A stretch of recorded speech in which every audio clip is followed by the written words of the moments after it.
I think the copper market's in trouble. I think it's in huge trouble. There's not enough of it. We need more of it. High quality copper deposits are rare. We haven't found them because we haven't looked for them. The math doesn't math. Welcome back to the Vancouver Resource Investment Conference.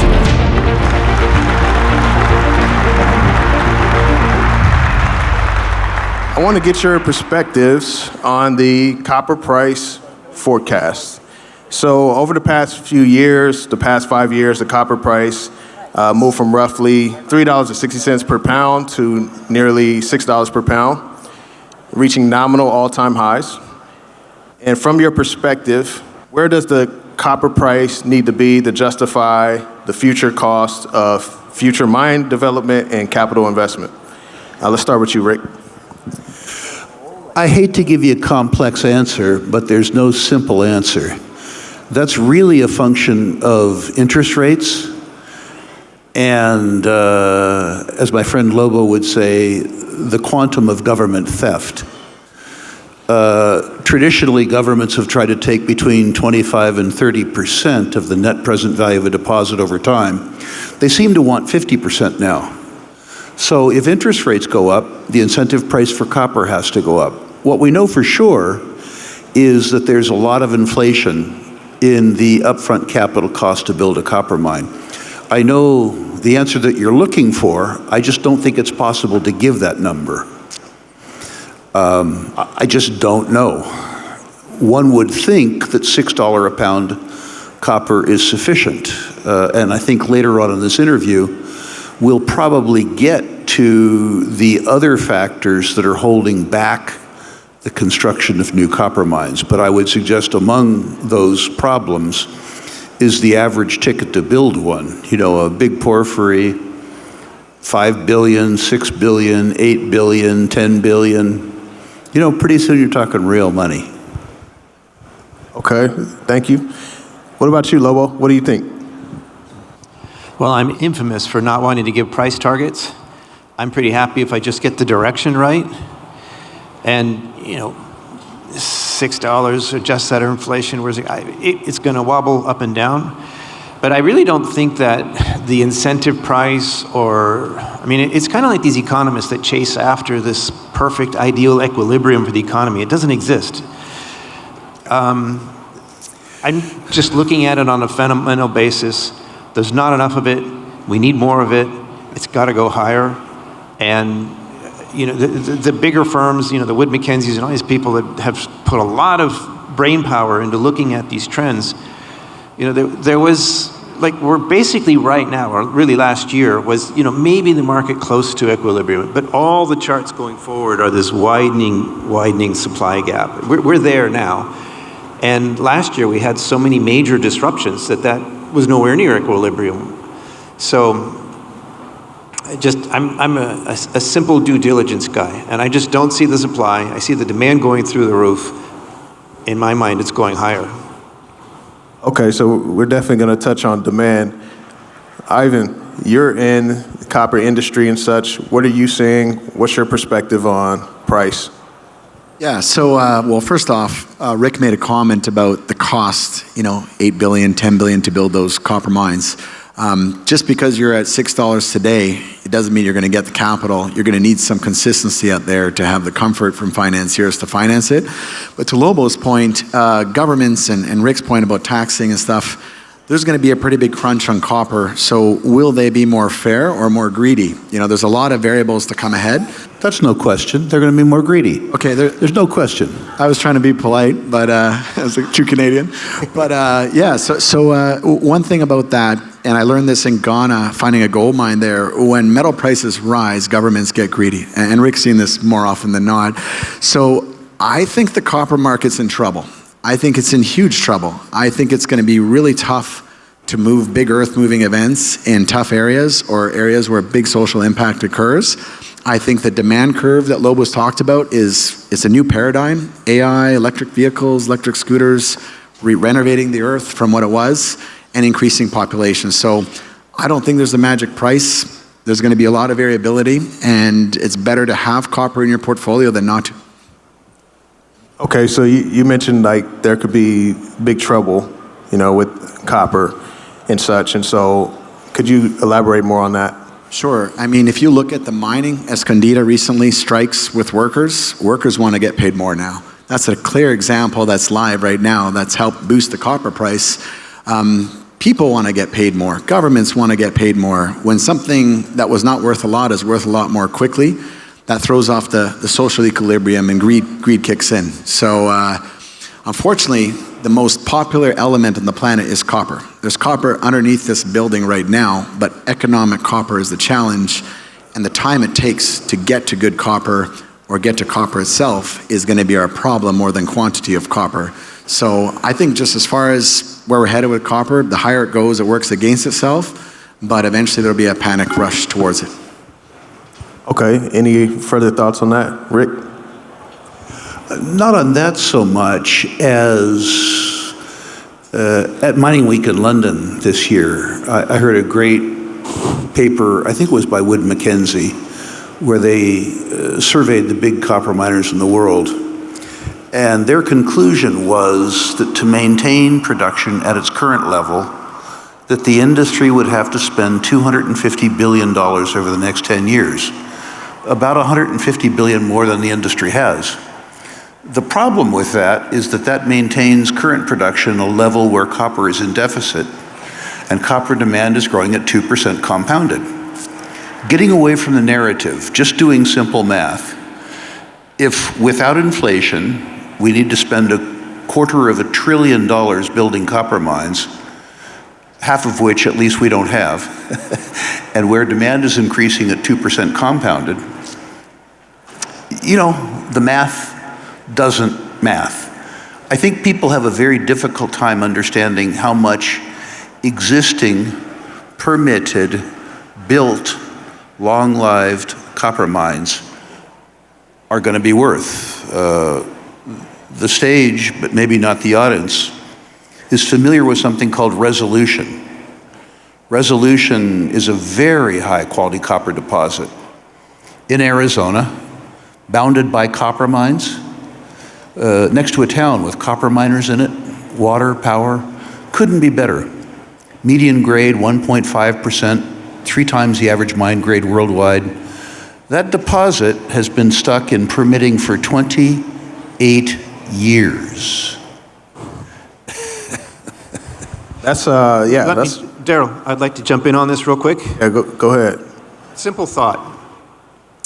Mining is a tricky business. There's always surprises, difficulties. You were asking about the trouble. How often do you have a positive surprise? Nobody shows up on the market suddenly with 100,000 tons of production, just, hey, here it is, surprise. That doesn't happen. It's always the other way. It's Cobre Panama, or it's El Teniente, or a sinkhole opens up in your mine, or something like that. The surprises are always negative. And these analysts, I don't know how they do this, but the supply side estimates, they just kind of go with whatever management guidance offers them. They never adjust them for the surprises, and the surprises are always negative. So just keep that in mind. Some of these projections will be, if not rosy, then they just don't account for the surprises. They're always negative. And I'm going to throw a bone to Ivan. The only part of the copper business that can give you a surprise that's positive, the only part, is the exploration side. We expect these guys to fail, and once every 3 years they surprise us. Well said, Rick, and thank you for that. Just on the challenge of finding a new copper deposit, we spent 8.5 years sorting out a community so we could get the privilege to go drill it. That's how long it takes to get to a big one and take that shot. We're finally there. We're getting permits now. We're moving ahead to hopefully drill the holes that Rick's talking about. There's a lot of really good evidence about it. But just take that to context. Copper mines are hidden behind geopolitical boundaries, social issues, or undercover. They're blind, and the easy ones have been found. So if you look at a chart I presented earlier, and it shows the decline, basically falls off a cliff in 2015. There hasn't been any major copper discoveries of consequence since then.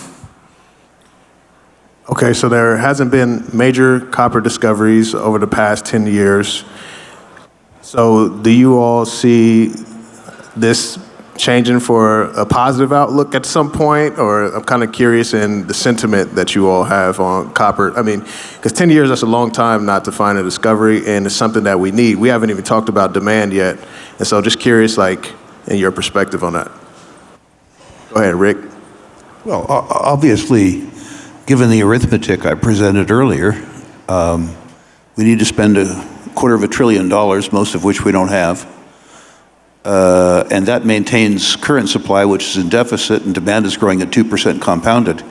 If you have a 10-year framework, I realize most of the audience has trauma holding stock over a long weekend, but if you have a 5-year framework, a 10-year framework, X a synchronized global recession or depression which reduces demand, copper's just arithmetic. It's really, truly simple arithmetic. Particularly for investors as opposed to speculators, long-lived assets that are already built, already permitted, already have social license, already have water. Yes, the government's going to steal more. That's going to happen. Absolutely, positively true. But they're not going to be able to steal it behind a permitting veil. You know, the theft will be honest, if that's the right phrase. So I'm bullish. And by the way, we've underinvested in copper exploration for most of my career. I came in this business in the 70s and the 80s, and we were looking for copper like mad. We spent a lot of money, and we found a lot. There's still more to be found, but it's going to be found undercover, or it's going to be found in places, let's just say they're pretty far off the highway. When we start spending money, we will find copper, but we haven't started spending money. As Ivan suggests, once you spend money, or once you resolve to spend money, it's probably a decade before you find something. So there's no relief in sight in the near term. What you think, Lobo? I agree, but I'll have a slightly different take on it. I mean, there are a lot of large known copper deposits out there that were previously uneconomic. So if the need is great, the argument could be made, well, you know, 0.4 becomes the new 0.5, and then 0.3, gotta have it. And these things, they're out there. There are land banks that could become mines in a world at which we need so much copper that justifies the economics there. So you could say, if you wanted to look for a bear case, you could say that actually, you know, all this stuff that Rick was talking about that was found but not moved forward, it's still there. So high prices could cure high prices. But even if you buy that argument, it would take years, right? Like even if you said right now, like let's say, you know, Trump decides that copper is the most critical mineral, and he's going to provide subsidies and price floors, and he's going to guarantee that, you know, what could technically be referred to as crappy projects make money. Even if you did that, you still have to get them permitted. And there's still no resolution, even though we've got Trump in the White House. So you still got to get them permitted, and then you got to raise the billions to build these things, and then you got to build them. These things take, you know, the very best, an Operation Warp Speed for copper might make a difference in 3 to 5 years.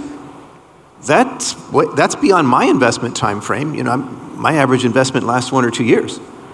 Just one point he made there I just want to touch on is a low-grade copper mine is a much bigger earth-moving event. It's a much bigger social disruption.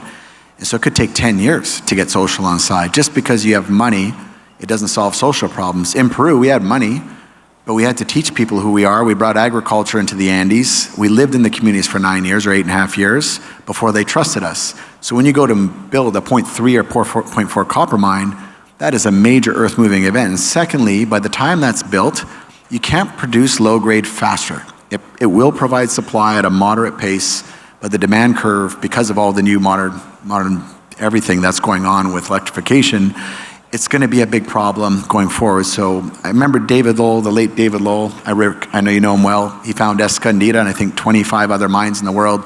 He showed me a chart of the copper price long past how long I planned to live, and it eventually got up to $50 a pound. And on the chart we're exactly where he said it would be at $6 a pound. It's performing perfectly. And to Rick's point, not enough money's gone into exploration. It's one of the hardest mines to permit, bring forward socially because of its footprint's huge, and there's not a lot of those easy ones left to find. Okay, so I do want to pivot to demand, and I have two sections on demand. So we'll talk about AI data center demand, but let's talk about general demand first. So I recently watched a presentation by Robert Friedland, and he pointed out that humanity has mined roughly 700 million metric tons of copper over the last 10,000 years, and that we may need to mine another 700 million tons in the next 18 years to maintain current living standards. Okay. How realistic is that timeline? And what happens if we fall short? Let's go, Rick. Those are interesting questions. Now, understand that you watched a video with the greatest living promoter. It's important to know that. When you consider Robert Friedland, I've known him for 40 years, whatever he happens to have, the world is in desperately short supply of. That notwithstanding, what he says is often true. I would suggest he's dramatic, but I would suggest that if the truth is half as dire as he suggests, that his exploration thesis is intact. He has a colorful way of saying what I told you earlier in arithmetic terms, which was very boring. I also like the fact that Robert Friedland, for all of his other virtues, is truly a humanitarian. Robert has worked in Africa for 40 years, and he understands what happens in societies that don't have access to water and power. And when Robert starts his pitch, it isn't about Teslas. It's about the fact that 1 billion people on Earth have no access to primary electricity. It's about the fact that one of the greatest leaps forward in humankind was raising 500 million Chinese from rural penury to middle-class status. The amount of copper that it will take to finish the job for humanity, to afford people access to the standard of living that you and I enjoy, is going to be massive. We're going to get there. The bad news for us is that 1 billion people will now be competing with us for copper and for power. Good for humanity, maybe a little less good for us. The point of all this is that the arithmetic that Robert points out is inescapable. It's truly inescapable. Now listen, what could slow it down? Very high prices. We want to free 1 billion people from rural penury. We may not be able to afford to. If the copper price was in current terms, $15 or $16, some of what we wish to accomplish, we wouldn't be able to accomplish, or at least we wouldn't be able to accomplish it in a time frame that we all would feel acceptable for the poorest of the poor. Economics does work. His investment theme is correct. Okay, Ivan, what do you think? I agree with Rick and everything he said, and I got in this business following Robert Friedland, so I followed him since the 90s, and best promoter on the planet. It's also why I love copper. The first money I made ever was flipping a copper property in Mongolia in 2003. So I have a real special liking to copper. The one thing I'd add to what Rick said, because everything was brilliant, is just the population growth. Since the 80s to now, we doubled. And you got to think, what is the population in 18 years? How many more than 1 billion people are competing with that same metric? So it's pretty fascinating to think of how big of an issue this really is. There's no quick solution to any new mine that needs to be found or built. Mines are greener than they've ever been, which is great, but that means a lot harder to permit and bring online. So I think we're going to be in trouble and have to slow down the technology or find a way through government red tape and to appease communities. But I don't see an easy solution to meet that goal. Go ahead, Lobo. General agreement, I guess I see this as an engineering issue. Like the copper is there. So if we do get to $15 copper, then 0.3 looks great. You know, if it stays there. The thing is, like, the mine's big enough to matter. These are multi-decade mines. And so you can't say, oh, gee, $6, that's great. This formerly crappy project is now a great project. Because over the next 30 years of the mine life, well, your cost of your steel and your tires and your energy, I mean, oil is cheap now, great, but it's not going to be for 30 years. So over the course of a mine life, you still have to have conservative price assumptions. You can't look at the spot price and say, yeah, it works. So you would need a sustained shortage and a sustained higher price level to where you could say, look, this is the new normal. We've had a paradigm shift. You know, copper's never going back to $2, $4, whatever. It's going to stay up here. And it's going to stay enough above the marginal cost. Like it's going to stay relatively higher to iron. It's going to stay relatively higher to oil. It's going to stay relatively higher to your other input costs. That needs to happen for the cutoff level to go down. But this is not something we can substitute for. So my view is that if we get there where we really are in a shortage, well, that will change the game, and the copper will be mined. Daryl, and you can shut me up if you want to, but I have a related topic that occurred to me that I think is of interest. Trying to find this $250 billion, where's it going to come from? The last guy on stage was a guy named Randy Smallwood. And I think that a whole bunch of that $250 billion of it comes from the streaming industry. The reason for that is that gold and silver cash flow in a streaming company is valued at 15 or 16 times cash flow. That same cash flow in a copper company is valued at 6 times cash flow. These big copper gold porphyries have a lot of gold and silver. And I think that in the next 10 years, a very important part of the capital stack of copper construction is going to come from selling gold and silver byproduct streams. One of the objections that I hear from institutional investors about buying royalty and streaming companies is that the big transactions are past them, that they can't grow a company Franco's size, they can't grow a company's Wheaton's size anymore, and I think they're exactly wrong. I think the biggest transactions in the history of the streaming business will take place in the future, and they will be using the capital from the streaming companies to construct part of the equity part of the capital stack of these copper companies. And that's something I think our audience can take home as an investable theme right now. Okay, so let's talk about the big club that we're not in, Davos. Okay, so recently President Trump spoke at Davos about slashing approval timelines for projects. He also said we needed to double the energy currently in the country just to take care of AI plants. So with global data center electricity demand projected to double, potentially rivaling Japan's total electricity consumption, how do AI build out, population growth, and electrification change the copper demand outlook? And where do you see the biggest bottlenecks emerge? Let's go, Lobo. Let me pull out my crystal ball. Look, I look at it this way. Look, I don't know any seasoned investor who doesn't see the AI hype as a bubble. And does it pop? Does it deflate more gently? I don't know what happens. But obviously, there's a bit of irrational exuberance in this space. So I think it makes sense to as we look forward, dial that back a bit. But it's not going away. Even if it turns out that DeepSeek 3.0 is 10 times more efficient than all the AIs today, and we don't need quite as crazy much as we think we do for AI, we're still going to need something. There will still be data centers built. There will still be more compute needed for many things, including more efficient AI. It's still new product and services being added that don't exist today. So it still adds demand no matter what. So I think that's worth keeping in mind. Like quick view of the audience, hands. How many people think AI is a bubble?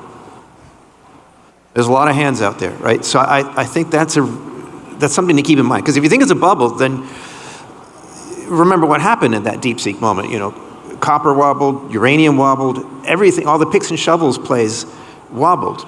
And the good news from my view is that means that whenever the next wobble comes, there's potentially a buying opportunity given the fundamentals that we're talking about. But, so I don't know how much AI is going to add. I can say it will add. And we already need more copper anyway for the fundamentals that we're talking about, population growth. The Friedland argument is there no matter what, and we call it Dr. Copper for a reason. So whatever AI and EVs add on top of that, sauce for the goose. I'm not gonna lie. Robert Friedland scared the shit out of me when I watched that presentation. Okay, let's go.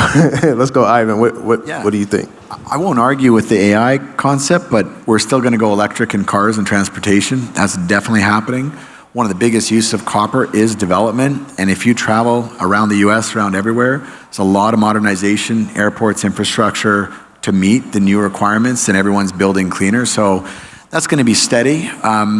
You can never build a mine fast. No such thing as building a mine fast, no matter what your permits are and stuff like that. Shovel-ready projects take time to get there. There isn't a lot there, so I think we're going to have a permanent bottleneck that we're going to have to deal with, and we're going to have influxes of AI or electrification, different things. Energy is going to be a challenge as well, no questions asked there. I think this is the most fascinating time in history of switching into an electric society, whether it's AI, electric vehicles, transportation, and that's where I think the best investing time in the copper cycle is right in front of us right now. Go ahead, Rick. Question? You lost me.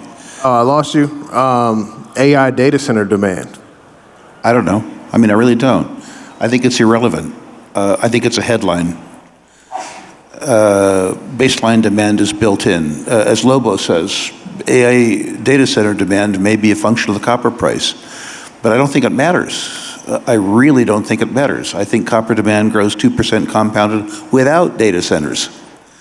As to Trump, he's as enthusiastic a promoter as Friedland, but what Friedland says comes true on occasion. I mean, the fact that Orion Julius says it doesn't mean it won't happen. But I'm always leery about these guys who fly all these private planes to Davos to tell me to drive less, our president included. Frankly, I'd rather listen to Robert. Yeah, thanks for that. So any final thoughts for the audience? Let's go ahead and start with Ivan. It's what I said. You just heard really smart people here to my left, a lot more years experience with Rick, describe a major issue we're dealing with. We took on the long game to go find a major copper discovery. We have 12 individual targets that could make world-class scale. That's not going to be our odds. We'll get 2 or 3 right. We're in really good shape. We have great infrastructure, and we have support of the communities. And as of April, we'll be drilling for about 18 months, 4 of those 12 targets.